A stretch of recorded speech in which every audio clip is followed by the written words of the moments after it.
Explained what is the census, when was it last held in India, and when is the next one due? The Ministry of Home Affairs announced on Wednesday that the nationwide census, which will include caste data, is set to begin on March 1, 2027. The census will be carried out in 2 phases.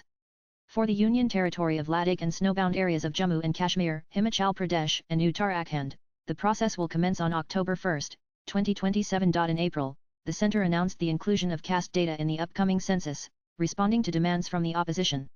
The notification indicating the intent to conduct a population census with the aforementioned dates will be published in the Official Gazette tentatively on June 16, 2025, under the provisions of Section 3 of the Census Act. The census exercise, initially scheduled to begin in April 2020, was delayed due to the COVID-19 pandemic. A census is a critical tool for understanding a country's demographic, social, and economic landscape. It involves the systematic collection, recording, and analysis of information about the members of a country's population.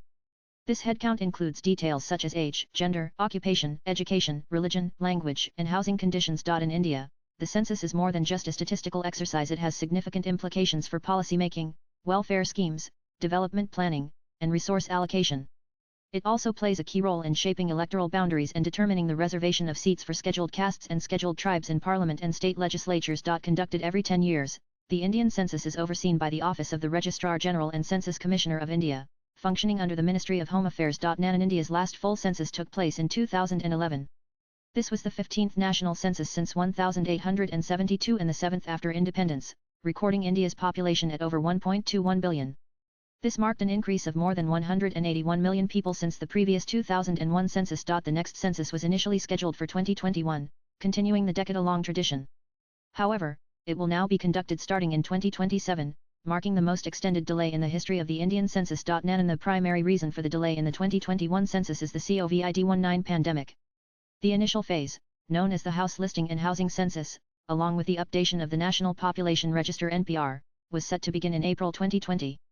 However, the nationwide lockdown and public health concerns forced the government to postpone the process. Since then, several administrative and political reasons have contributed to the delay, including logistical challenges, concerns around digital data collection, and debates over the inclusion of contentious topics like caste. The government has cited technical preparedness and field-level challenges as the main reasons for the continued postponement. And the upcoming census is expected to be India's first-ever digital census. This implies a significant shift from the traditional pen and paper method to the use of mobile apps and electronic devices by enumerators. Reports suggest that the government also plans to geotag every structure listed during the housing census, helping to create a comprehensive national address database. And in April, the centre announced that the forthcoming census would include caste data.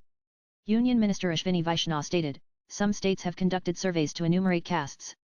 While some states have done this well, others have conducted such surveys only from a political angle in a non-transparent way.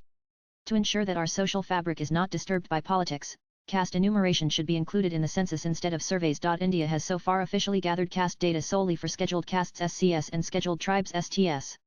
Other caste groups, particularly other backward classes (OBCs), have not been formally counted since 1931. In policy planning and implementation, census data helps governments at all levels to plan and implement schemes related to education, health, sanitation, employment, and housing. Resource allocation funds from the central government to states and districts are often based on population figures.